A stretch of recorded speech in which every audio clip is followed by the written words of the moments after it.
Welcome to our YouTube channel theory of mathematics by case. हम लोग अभी 3D continue करने जा रहे हैं। 3D में क्लास 12 से 3D में हम लोग एक वीडियो ऑलरेडी कर चुके हैं, ठीक। और आई होप आप उसको देखे होंगे और चीजों को सीखे होंगे, ठीक है। आज हम लोग 3D में नेक्स्ट सेकेंड वीडियो अपलोड करने जा रहे हैं, है ना। सेकेंड वीडियो में हम लोग 3D में स्ट्रेट लाइन को स्टडी करेंगे। क्या चीज स्टडी करेंगे? स्ट्रेट लाइन इन स्पेस, है ना। स्ट्रेट लाइन का इक्वेशन फाइंड आउट करेंगे। Straight lines, two straight lines के बीच में एंगल्स को फाइंड आउट करेंगे। सबसे पहले हम लोग डिस्कस करते हैं कि स्पेस में किसी एक स्ट्रेट लाइन को यूनिकली कैसे डिटरमाइन किया जा सकता है, ठीक है ना। इस चीज को जानेंगे। A straight line in a space can be uniquely determined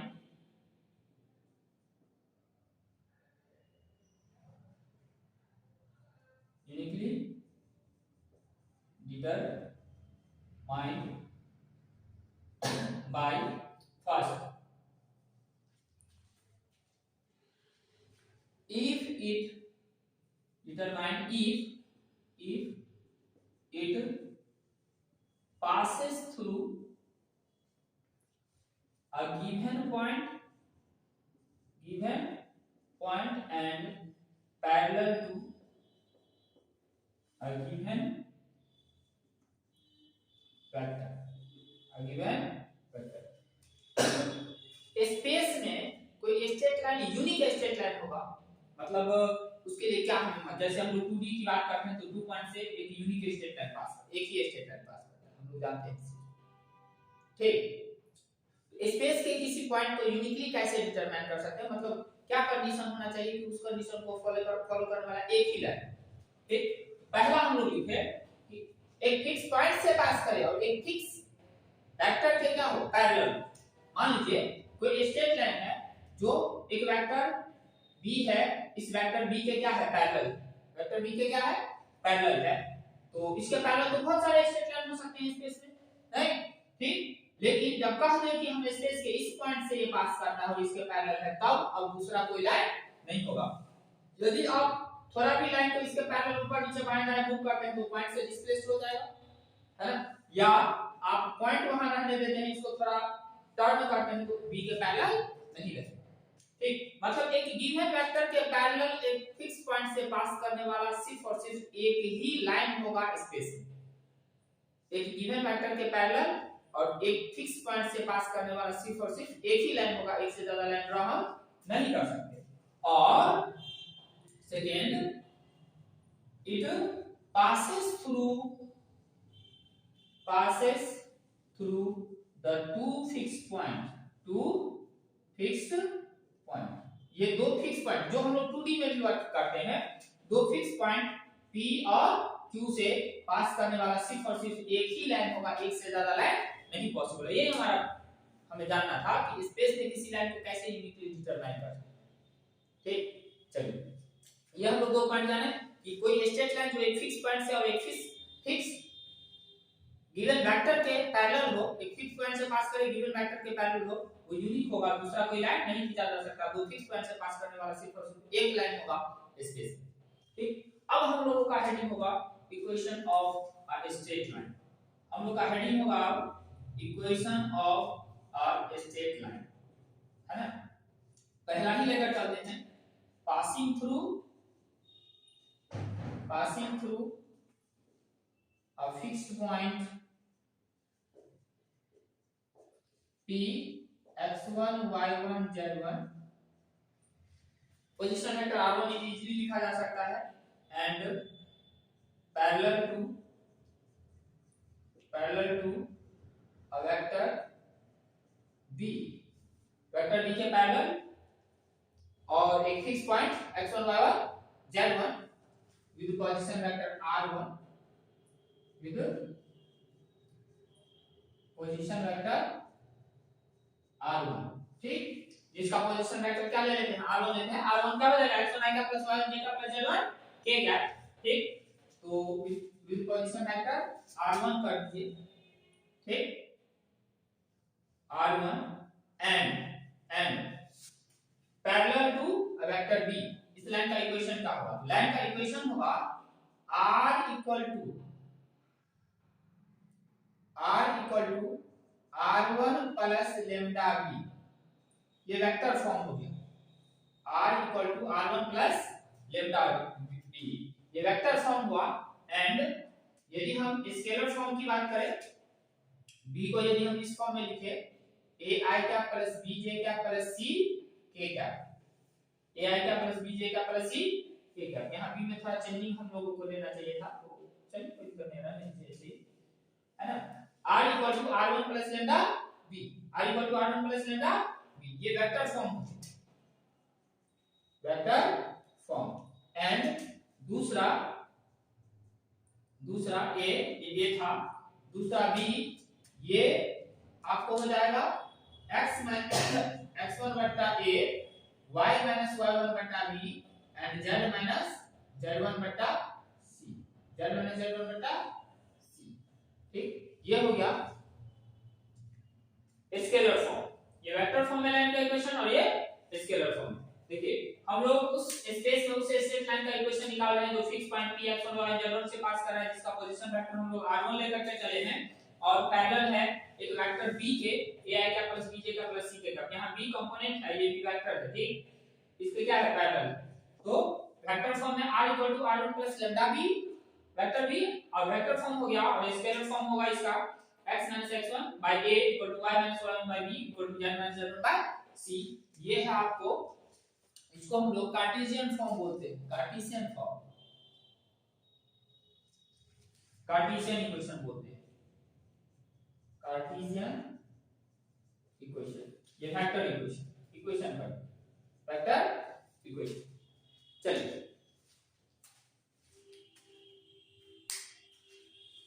proof बहुत सिंपल है, हम लोग प्रयास करते हैं बस इतना में ही इसको प्रूफ कर दिया जाए। ठीक, देखिए हमारे पास कहा जा रहा है कि एक वेक्टर b है, ठीक, और यहाँ p x1 y1 z1 दिया हुआ है, जिसका पोजीशन वेक्टर r1 है, इस लाइन का हमें इक्वेशन चाहिए। सपोज कर लेते हैं q x y z एक दूसरा पॉइंट है जिसका पोजीशन वेक्टर r है लाइन पर। ठीक, लेटर पहले जो गिवन है वो लिख लीजिए, p है x1 y1 z1, position vector कितना है, OP वेक्टर है हमारा r1 एंड वेक्टर b आपको दिया हुआ है ai का प्लस bj का प्लस c k का। मान लेते हैं late q x y z be any point on the line, any point on the line, line पर कोई सा भी पॉइंट, ठीक, सच दैट जो हमारा OQ है वो R है, OQ है R है, इसीलिए PQ वेक्टर क्या हो जाएगा PQ हो जाएगा Q का पोजीशन वेक्टर माइनस P का पोजीशन वेक्टर R1, Q का पोजीशन वेक्टर माइनस P का पोजीशन वेक्टर। अब लिखेंगे सिंस PQ पैरेलल है किसके, B के, तो देयरफॉर जो PQ होगा वो इक्वल हो जाएगा लैम्डा P। दो वेक्टर कोलिनियर हो पैरेलल हो तो निश्चित रूप से एक वेक्टर a और b यदि कोलिनियर है तो a बराबर लैम्डा b हम लोग जानते हैं पहले से, नहीं, ठीक, कोलिनियरिटी के केस में। तो यहां से r minus r1 equal lambda b, मतलब r इक्वल टू क्या r1 plus lambda b, lambda b, ये हो गया हमारा कंपोनेंट और सॉरी वेक्टर इक्वेशन। क्या हो गया ये वेक्टर इक्वेशन। ठीक, अब हम लोग कार्टेशियन इक्वेशन प्रूव करने जा रहे हैं। बिल्कुल सिंपल, फिर से b का कंपोनेंट्स क्या है a b c और pq का जो कंपोनेंट्स मतलब इसके direction ratios a b c है और वेक्टर pq का direction ratios x x1 y y1 z z1। दो वेक्टर यदि पैरेलल होते हैं तो उसके डायरेक्शन रेशियोज प्रोपोर्शनल होता है, वही से प्रूव कर जाएगा। ठीक, उतारिए इसको, ठीक, और हम लोग सेकंड पार्ट इसका प्रूफ करने जा रहे हैं।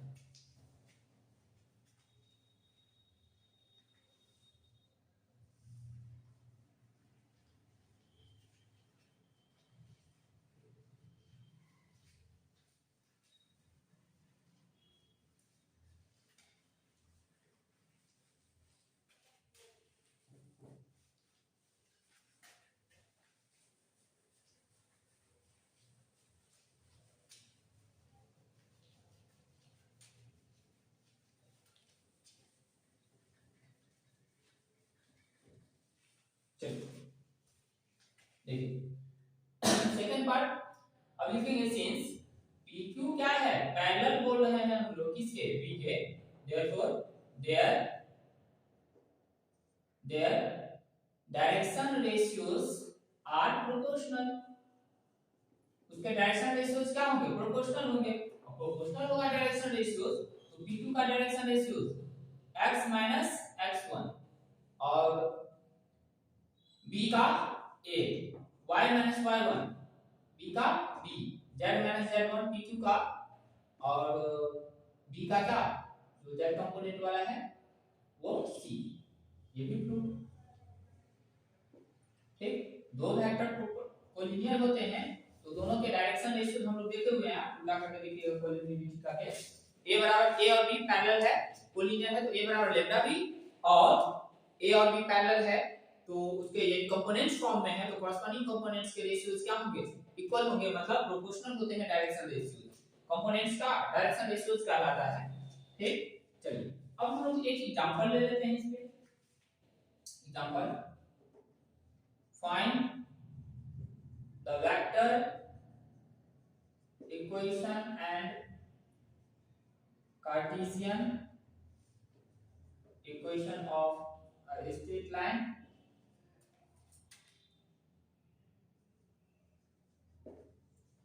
passing through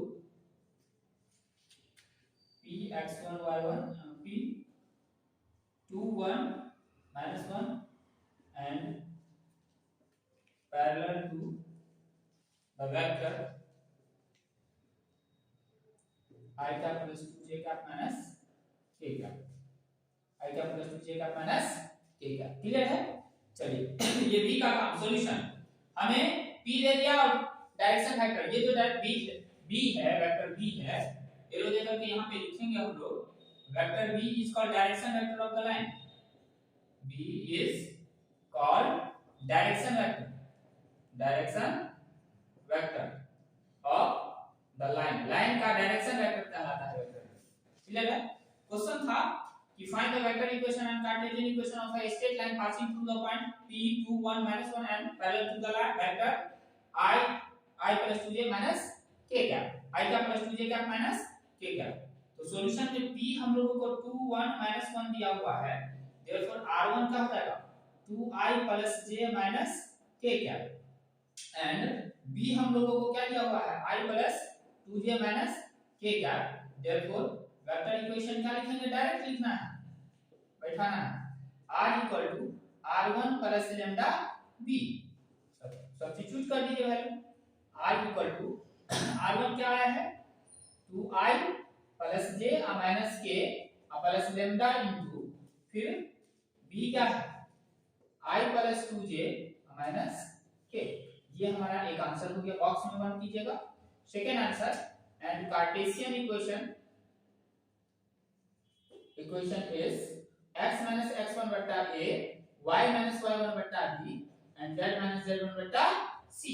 चलिए x minus x1 y1 z1 ये पॉइंट है, x minus 2 बट्टा a, a b c ये जो पैरेलल वेक्टर है डायरेक्शन वेक्टर है उसके क्या direction ratio a b c है 1 इक्वल y minus 1 बट्टा 2 equal z plus 1 minus plus 1 bye minus 1, ये हो गया हमारा क्या चीज कार्टेशियन इक्वेशन, क्या हो गया ये कार्टेशियन इक्वेशन, क्लियर है।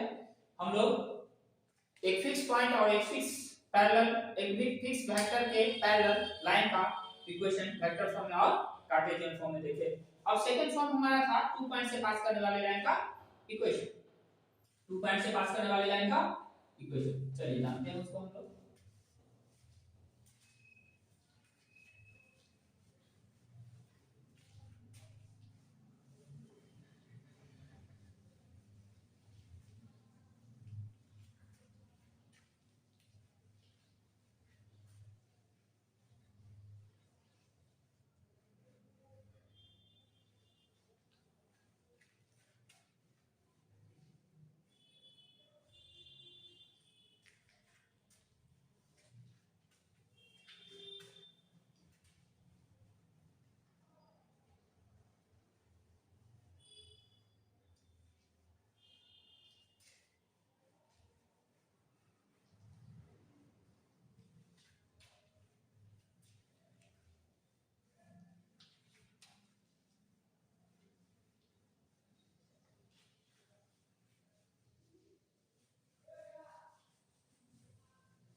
नेक्स्ट हम लोग देखने जा रहे हैं equation of a straight line passing through two given points P and Q. Second, equation of a straight line passing through the two given points P x1 y1 z1 and Q x2 y2 z2 whose position vectors are r1 and r2 respectively. इसमें भी पहला हम लोग vector equation लिखेंगे, तो r equal to r1 plus lambda into r2 minus r1, r equal to r1 plus lambda into r2 minus r1, ये vector equation हो गया, वेक्टर इक्वेशन। एंड दूसरा Cartesian equation x minus x1 बटा x2 minus x1, y minus y1 बटा y2 minus y1 and z minus z1 बटा z2 minus z1। ठीक, ये हो गया कार्टेशियन इक्वेशन, कार्टेशियन इक्वेशन। ठीक, चलिए प्रूफ करते हैं इसको। हमें दिया गया है दो पॉइंट है P x1 y1 और z1, Q है दूसरा पॉइंट x2 y2 और z2, r1 है position vector r2, position vector r2 है। सपोज कर लेंगे इस पे कोई दूसरा पॉइंट है r, तीसरा x y z है कोऑर्डिनेट और उसके पोजीशन वेक्टर क्या है r। ठीक, given that P x1 y1 z1 and Q x2 y2 z2 and OP दिया हुआ है r1 and OQ दिया हुआ है r2। लेट करते हैं, late r x y z be any point on PQ पर कोई सा भी एक पॉइंट है, PQ पर कोई सा भी एक पॉइंट है क्या r। तो जब कोई भी पॉइंट है PQ पर, तो जो PR होगा और QR होगा वो दोनों क्या होगा, कोलिनियर, PR और QR। चलिए हम लोग आगे बढ़े हुए पार्ट पर ले लेते हैं, यहाँ ले लेते हैं r, जिसका पोजीशन वेक्टर r लेते हैं x y z, बढ़े हुए हिस्से पे लेते हैं। तो PR और QR दोनों वेक्टर क्या होगा, कोलिनियर। तो हम लोग लिखेंगे since P R पैरेलल है किससे, Q R, P R parallel है, P R पैरेलल है P Q ही लेकर चल सकते हैं, P Q ही लेकर चल, P R पैरेलल है P, एक ही लाइन में है, कोलिनियर है सबके सब, P R P Q एक ही लाइन में है, तो निश्चित रूप से पैरेलल हम लोग बोल सकते हैं। तो देयरफॉर जो हमारा P R वेक्टर होगा वो बराबर होगा लैम्डा Q R के P Q के, लैम्डा P Q का। P R क्या होगा, R का position vector minus initial point का position vector, lambda P Q क्या होगा, Q का position vector minus P initial point का पोजीशन वेक्टर। R का पोजीशन वेक्टर हम लोग स्मॉल r मान कर चले हैं, P का पोजीशन वेक्टर हम लोग r1 दिया हुआ है, लैम्डा Q का पोजीशन वेक्टर r2 और P का पोजीशन वेक्टर r1। मतलब फाइनली ये आया r equal to vector r equal to r1, right में ले जाएंगे तो माइनस में प्लस जाएगा। ठीक, और plus lambda into r2 minus r1, ये हमारा क्या आ गया, वेक्टर इक्वेशन आ गया। बिल्कुल सिंपल था, P दिया हुआ है, Q दिया हुआ है, position vector r1 r2, PQ का इक्वेशन लिखना है। सपोज कर लिए r एक तीसरा पॉइंट है PQ पर, है ना, जो PQ पे ही है, तो निश्चित रूप से जिसका पोजीशन वेक्टर r है, तो निश्चित रूप से PR और PQ कोलिनियर होगा, कोलिनियर मतलब पैरेलल होगा, पैरेलल है तो PR बराबर लैम्डा PQ, PR जानते हैं, PR वेक्टर जो होगा r का पोजीशन वेक्टर माइनस P का position vector, PQ vector Q का पोजीशन वेक्टर माइनस P का पोजीशन वेक्टर, और वो PQ मतलब PQR का पोजीशन फैक्टर हमें मालूम है, सब्स्टिट्यूट किया हमारा सॉल्यूशन आया। अगेन ये वेक्टर इक्वेशन प्रूफ हुआ। नेक्स्ट हम लोग लिखेंगे सिंस PR पैरेलल है किसके, PQ के, वो लीनियर है, वेक्टर पैरेलल है, तो therefore there corresponding components are proportional, their corresponding components कहिए या डायरेक्शन रेशियोज कहिए, को वेक्टर का जो कंपोनेंट्स होता है, कोई वेक्टर है r xi का प्लस yj का प्लस z के का, xyz जो कंपोनेंट्स है वो उसका डायरेक्शन रेशियो भी होता है, ठीक, their direction ratios are proportional। और हम जानते हैं कि PQ का डायरेक्शन रेशियो लिखना है तो PR का पहले लिखना है तो x x1 y y1 और z z1, सेकंड वाले में से फर्स्ट वाले को घटाना रहता है, तो x x1 बटा PQ लिए हैं, जब ये PR का लिए था PQ का लेना है तो x2 x1 y y1 बटा y2 y1 दोनों का डायरेक्शन को डायरेक्शन रेशियो राइट लिख दिए हैं, z z1 बटा z2 क्या पढ़े हैं हम लोग, ये कोई यदि A और ये यदि B है, x1 y1 z1 और x2 y2 z2, ये दो पॉइंट्स हैं तो इसका डायरेक्शन रेशियोज लिखना है तो x2 AB का लिखना है यदि x2 x1 y2 y1 minus वाला भी ले सकते हैं और z2 z1 मतलब उल्टा भी ले सकते हैं, कोई फर्क नहीं पड़ता डायरेक्शन रेशियो, ठीक, ये इसके क्या है डायरेक्शन रेशियो, ठीक। चलिए 2 पॉइंट फॉर्म में हम लोग लाइन का इक्वेशन देखिए, हमारे पास वो इक्वेशन जब r1 r2 2 पॉइंट्स के पोजीशन वेक्टर है तो लाइन का equation r r r1 plus lambda r2 r1 and Cartesian equation x x1 बटा x2 x1 बराबर y y1 बटा y2 y1 बराबर z z1 बटा z2 z1, इस तरह से हम लोग दोनों फॉर्म में लाइन के इक्वेशन को देखिए। अब आइए अब हम लोग कुछ जानकारी लेकर के चलते हैं कि दोनों फॉर्म में मान लीजिए हम लोग स्ट्रेट लाइन का इक्वेशन लिख लीजिए या स्ट्रेट लाइन का इक्वेशन दिया है, तो स्ट्रेट लाइन का इक्वेशन दिया है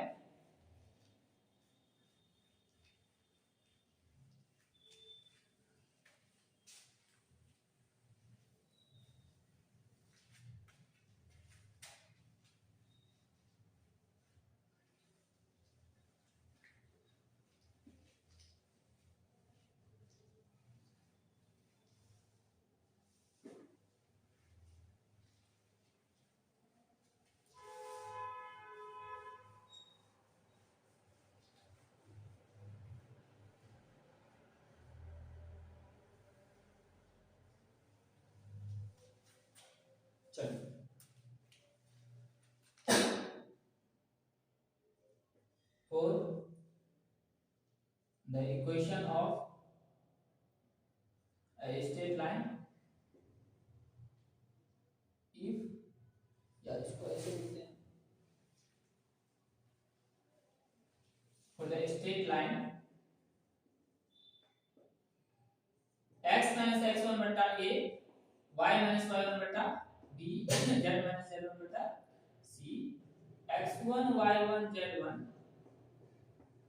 be the point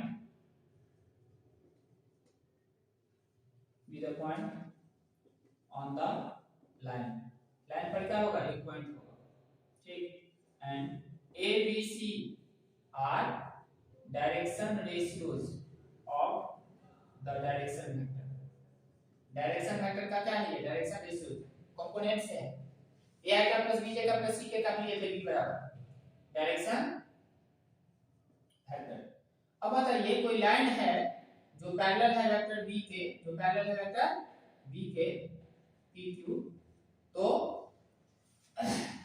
इसका जो डायरेक्शन रेशियो होगा इसके डायरेक्शन रेशियो के प्रोपोर्शनल होगा, क्या मतलब ये यदि इसका डायरेक्शन रेशियो के प्रोपोर्शनल होगा, इसका डायरेक्शन रेशियो जो होगा वो इसके डायरेक्शन कोसाइन LMN के प्रोपोर्शनल होगा, तो LMN के प्रोपोर्शनल यदि इसके डायरेक्शन कोसाइन डायरेक्शन रेशियोज है और इसका डायरेक्शन रेशियो प्रोपोर्शनल है इसके डायरेक्शन रेशियोज के, तो निश्चित रूप से इसका डायरेक्शन रेशियो प्रोपोर्शनल होगा LMN का, अगर LMN के प्रोपोर्शनल हो गया तो निश्चित रूप से वो PQ का भी क्या होगा डायरेक्शन रेशियोज होगा। आप सिंपल समझिए एक लाइन में पैरेलल वेक्टर डायरेक्शन वेक्टर का जो डायरेक्शन रेशियो होगा वही लाइन का भी डायरेक्शन रेशियो कहलाएगा। ठीक, वही लाइन का भी डायरेक्शन रेशियो कहलाएगा। ठीक, चलिए our direction ratios of the direction vector and hence ABC are also the direction ratios of the straight line। ठीक, ABC जो होगा ये डिनोमिनेटर में जो आएगा नीचे वो स्ट्रेट लाइन का भी डायरेक्शन रेशियो हो जाएगा। ठीक है, अब आइए जब स्ट्रेट लाइन का डायरेक्शन रेशियो है तो डायरेक्शन कोसाइन निकाल सकते हैं हम क्या। जब किसी स्ट्रेट लाइन का डायरेक्शन रेशियो हमें दिया गया हो तो हम स्ट्रेट लाइन का डायरेक्शन कोसाइन आसानी से निकाल सकते हैं। लाइक करके अब जो डायरेक्शन वेक्टर का डायरेक्शन को रेशियो है वो PQ का भी क्या हो जाएगा डायरेक्शन रेशियो। अब आइए अब therefore thus if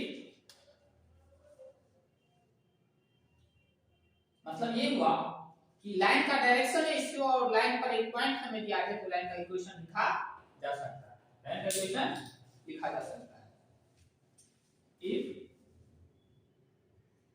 ABC be the direction ratios and P x1 y1 z1 be the point on the line then its equation is x minus x1 by a y minus y1 by b and z minus z1 by c सभी equal होगा। x minus x1 by a equal to y minus y1 by b equal to z minus z1 by c। ये line का equation हो जाएगा जब line के हमें direction ratio मालूम हो और पॉइंट मालूम हो। ठीक, चलिए डायरेक्शन रेशियो मतलब डायरेक्शन वेक्टर के कंपोनेंट्स हमें मालूम हो गया। ठीक, उस आधार पर हम लोग इसको लिख सकते हैं। ये पॉइंट था हमारा किससे रिलेटेड मतलब इक्वेशन से रिलेटेड। आइए अब हम लोग दो लाइंस के बीच का एंगल्स निकालते हैं। दो लाइंस के बीच का एंगल्स निकालते हैं। बिल्कुल सिंपल है, हम लोग इजीली इसको वैल्यूएट कर सकते हैं। यदि कोई स्ट्रेट लाइन है दो, उनके बीच का एंगल वही होगा जो उनके पैरेलल लाइंस के बीच हो, पैरेलल वेक्टर्स के बीच हो। तो इसका मतलब ये है कि दो लाइंस है तो उसके जो पैरेलल वेक्टर्स होंगे v1 एंड v2 तो उसके बीच का एंगल ही हमारा क्या होगा, दोनों लाइंस के बीच का एंगल हो जाएगा। और दो वेक्टर्स के बीच का एंगल हम लोग निकालना सीख चुके हैं। दो वेक्टर्स के बीच का एंगल निकालना हम लोग सीख चुके हैं। यदि a और b दो वेक्टर्स हैं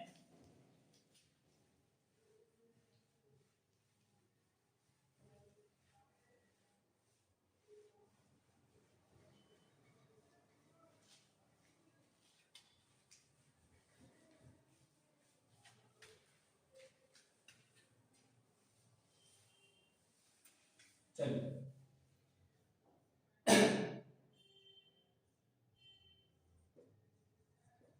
angle between to straight lines.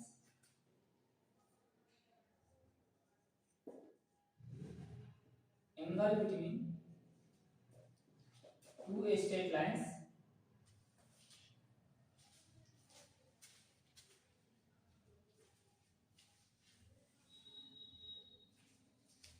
यहाँ थोड़ा प्रॉब्लम आ रहा है।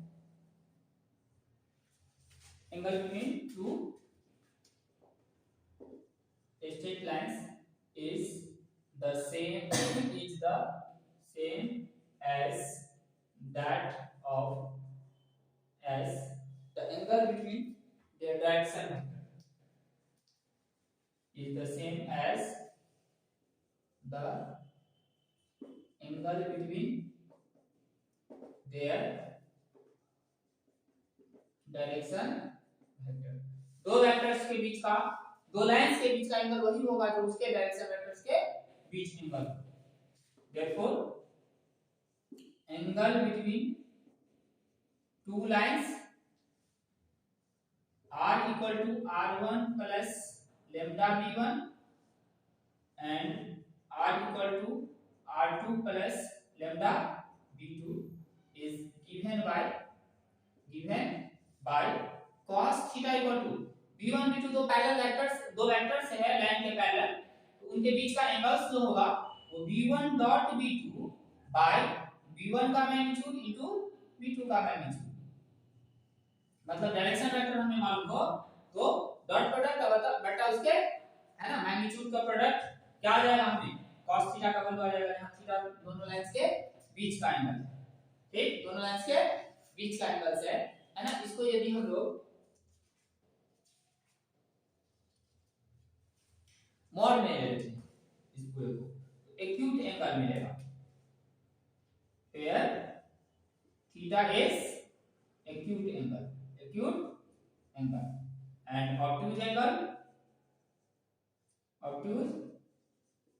Angle is pi minus theta. ठीक, देखो यदि दो लाइंस है ना, ये है L1 और ये है L2, इसके फैक्टर ये है B1 है ना, और इसके पैरेलल वेक्टर ये है B2, तो इसके बीच का एंगल थीटा यदि है तो निश्चित रूप से इसके भी बीच का एंगल क्या होगा, थीटा, क्या होगा, थीटा। ठीक है, क्योंकि है ना दो लाइंस के बीच का एंगल जो होगा उन दोनों लाइंस के पैरेलल जो दो वेक्टर्स हैं डायरेक्शन वेक्टर, उसके बीच का एंगल क्या होगा, थीटा। आप इस चीज को ऐसे ऑब्जर्व कर सकते हैं, ये थीटा तो ये थीटा और ये थीटा, क्योंकि ये दोनों पैरेलल है तो ये थीटा, और ये थीटा तो ये थीटा, क्योंकि ये दोनों क्या है, पैरेलल, ये दोनों क्या है, पैरेलल है, B और L1 क्या है, पैरेलल है। ठीक है, ये थीटा तो ये थीटा और ये थीटा तो ये भी थीटा है, तो हम लोग इस फार्मूला से उसको इक्वेट कर सकते हैं। तो ये हुआ कार्टेशियन मतलब वेक्टर फॉर्म में इक्वेशन क्या रहेगा, तो यदि कार्टेशियन फॉर्म में लिख दिया हो तब कैसे निकालेंगे, लिखेंगे सिंस cos थीटा क्या आया है, b1 dot b2 bye b1 का मैग्नीट्यूड इनटू b2 का मैग्नीट्यूड का मॉडुलस। यहां से b1 डॉट b2, यदि b1 लेते हैं a1 i का प्लस b1 j का प्लस c1 k का, एंड b2 लेते हैं a2 i का प्लस b2 j का प्लस c2 k का, तो ये क्या हो जाएगा, a1 a2 plus b1 b2 plus c1 c2 bye root में a1 square plus b1 square plus c1 square into root में a2 square plus b2 square plus c2 square का modulus हो जाएगा cos थीटा।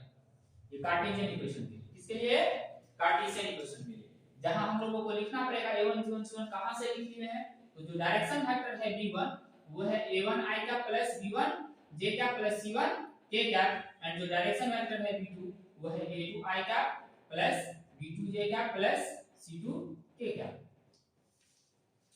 ठीक, चलिए, या that is a1 b1 c1 are direction ratios of first line and a2 b2 c2 are direction ratios of second line। Clear है, पर मतलब ये हुआ कि कार्टेशियन फॉर्म से डायरेक्शन रेशियो ज्यादा आएगा लाइन का, पैरेलल वेक्टर का डायरेक्शन रेशियो, लाइन का डायरेक्शन रेशियो। तो जब पैरेलल वेक्टर के डायरेक्शन रेशियोज मालूम है तो उनके बीच का एंगल क्या होता है, हम लोग पहले पढ़े हैं, डॉट प्रोडक्ट क्या हो जाएगा, मतलब b1 यदि लेते हैं a1 i का प्लस b1 j का प्लस c1 k का, तो a1 b1 c1 direction ratio है वेक्टर b1 का, तो ये लाइन पहले लाइन का डायरेक्शन रेशियो हो जाएगा b2 a2 i का प्लस b2 j का प्लस c2 k का है, a2 b2 c2 दूसरे लाइन के जो पैरेलल वेक्टर है डायरेक्शन वेक्टर उसका डायरेक्शन रेशियो, इसीलिए लाइन का डायरेक्शन रेशियो हो जाएगा a2 b2 c2। ठीक, मतलब डॉट प्रोडक्ट हम लोग ये जानते ही हैं, मैग्नीट्यूड जानते ही हैं, ये होगा है ना, दोनों का डॉट प्रोडक्ट ऊपर वाला और दोनों का मैग्नीट्यूड नीचे वाला। ठीक, मतलब डायरेक्शन रेशियोज लाइन का मालूम हो तो वहां से हम लोग एंगल फाइंड आउट कर सकते हैं। ठीक, चलिए अब उस चीज को एक और हम लोग सिंपलीफाई थोड़ा कर सकते हैं, इसको हम लोग cos थीटा को कैसे लिख सकते हैं, मॉड में a1 बटा b1 का मैग्नीट्यूड और a2 बटा b2 का मैग्नीट्यूड। ठीक, a1 बटा दिस a2 बटा दिस करके प्लस b1 बटा b1 का मैग्नीट्यूड इंटू v2 बटा v2 का मैग्नीट्यूड प्लस c1 बटा v1 का मैग्नीट्यूड इंटू c2 बटा v2 का मैग्नीट्यूड। देखिए मॉड यहाँ ये यहाँ जो v1 v2 है वो वेक्टर है, ऊपर में जो v1 v2 यूज किया है वो कंपोनेंट है वेक्टर का। वेक्टर का क्या है? कंपोनेंट। अब बताइए x बट्टा वेक्टर का मैग्नीट्यूड, l का वैल्यू होता है डायरेक्शन कोसाइंस, l1 हो गया, इसी तरह ये l2, y बट्टा वेक्टर का मैग्नीट्यूड, y कंपोनेंट बट्टा वेक्टर का मैग्नीट्यूड, ये m होता है, m1 हो गया, m2 हो गया, n1 हो गया, n2 हो गया। इसी प्रकार से तो cos थीटा के लिए ये फार्मूला आया। यदि डायरेक्शन कोसाइंस भी दिया है तब भी हम एंगल्स फाइंड आउट कर सकते हैं। लाइन का यदि डायरेक्शन कोसाइंस दिया है तब भी हम एंगल्स फाइंड आउट कर सकते हैं। लिखना होगा pair L1 M1 N1 and L2 M2 N2 are direction cosines of the lines। ठीक, तो डायरेक्शन कोसाइंस दिया है तभी एंगल्स फाइंड आउट कर सकते हैं, डायरेक्शन रेशियो है तभी एंगल्स फाइंड आउट कर सकते हैं। वेक्टर इक्वेशन में डायरेक्शन वेक्टर है तो भी एंगल फाइंड आउट कर सकते हैं स्ट्रेट लाइन का। ठीक, चलिए एंगल से रिलेटेड एक क्वेश्चन लेकर देखते हैं, आप खुद से बनाने का प्रयास करेंगे, आगे बताएंगे इसको।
क्वेश्चन है find the angle between the vectors r equal to 2i minus 5j plus k, 2i minus 5j plus k plus lambda, 3i plus 2j plus 6k, 3i plus 2j plus 6k।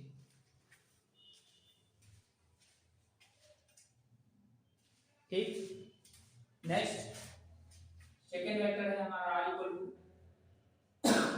7i minus 6j, 7i minus 6j plus mu into I plus 2j and plus 2k, I plus 2j plus 2k। तो solution angles निकालना है। Given vectors R, दिए गए vectors क्या है? R है 2i minus 5j plus k plus lambda, 3i plus 2j plus 6k। तो therefore vector B क्या आ गया? B1 3i plus 2j plus 6k। A1 B1 C1 भी लेकर चल सकते हैं और डायरेक्ट बैठा सकते हैं। एंड सेकेंड लाइन क्या है? 7i minus 6j plus mu into I plus 2j plus 2k। therefore B2 vector क्या होगा? वेक्टर फॉर्म में है तो वेक्टर फॉर्म का यूज करेंगे। ये है mu के साथ में जो कांस्टेंट के मल्टीप्लाई होता है वो b है ना, ये r1, ये r1, तो r1 का हमें कोई आवश्यकता ही नहीं है यहाँ। I plus 2j plus 2k therefore अब हम लोग v1 डॉट v2 निकालते हैं। v1 है 3i + 2j + 6k और डॉट i + 2j + 2k। हमें एंगल्स निकालने के लिए vector v1 dot vector v2 बटा v1 का मैग्नीट्यूड इनटू v2 का मैग्नीट्यूड। तो जो डॉट प्रोडक्ट चाहिए v1 v2 का निकाल लेते हैं, v1 का मैग्नीट्यूड चाहिए v2 का मैग्नीट्यूड चाहिए निकाल लेते हैं। फॉर्मूला में सब्स्टिट्यूट कर लेंगे, क्या हो जाएगा ये 3 * 1 + 2 * 2 + 6 * 2 3 + 4 + 12 ये आ रहा है 16 और 3 19 एंड v1 का मैग्नीट्यूड हमारे पास आ रहा है रूट में 3 का स्क्वायर + 2 का स्क्वायर + 6 का स्क्वायर रूट में 9 + 4 + 36 ये 49 जो कि क्या है 7 एंड v2 का मैग्नीट्यूड हमारे पास आ रहा है रूट में 1 का स्क्वायर + 2 का स्क्वायर + 2 का स्क्वायर जो कि 3 आया। ठीक, देयरफॉर cos थीटा क्या है फार्मूला हमारे पास v1 dot v2 bye v1 का मैग्नीट्यूड इनटू v2 का मैग्नीट्यूड। v1 डॉट v2 हमारे पास 19, v1 का मैग्नीट्यूड 7, v2 का मैग्नीट्यूड 3, 19 बाय क्या 21 cos थीटा का वैल्यू, देयरफॉर थीटा क्या आ गया cos इनवर्स 19 बाय 21। क्लियर है, ये दोनों लाइंस के बीच का एंगल है। सबसे पहले दोनों लाइंस को लिखे, दोनों लाइन से एंगल्स निकालने के लिए हमें डायरेक्शन वेक्टर चाहिए या लाइंस का डायरेक्शन कोसाइन चाहिए। डायरेक्शन वेक्टर ये हमारा v1 फिर दूसरे लाइन का डायरेक्शन वेक्टर ये हमारा v2, v को मल्टीप्लाई में जो है v1 v2 आ गया तो डॉट प्रोडक्ट निकालिए मैग्नीट्यूड निकालिए फार्मूला बैठा दिए। आप इसको ऐसे भी लिख सकते थे a1 = 3 a2 = 2 a3 sorry a1 = 3 b1 = 2 और c1 = 6 a2 = 1 b2 = 2 and c2 = 2 और a1 b1 c1 a2 b2 c2 की मदद से जो सेकंड फार्मूला है उसको हम लोग अप्लाई करके इसे सॉल्व कर सकते हैं। ठीक, चलिए उतारेंगे इसको।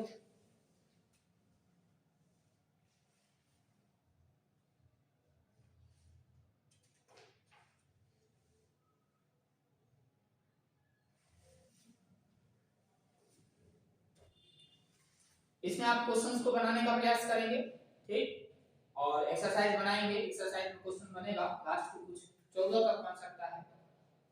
लास्ट के 2-3 क्वेश्चन जो स्कूल लाइफ से रिलेटेड होगा वो अभी नहीं बन पाएगा, बाकी क्वेश्चन 14 तक shortest distance between two lines पूछा है, 12 तक बन जाएगा, 13 तक। ठीक, लास्ट के 4 क्वेश्चंस नहीं बनेंगे 14 to 17, ठीक, बनाने का प्रयास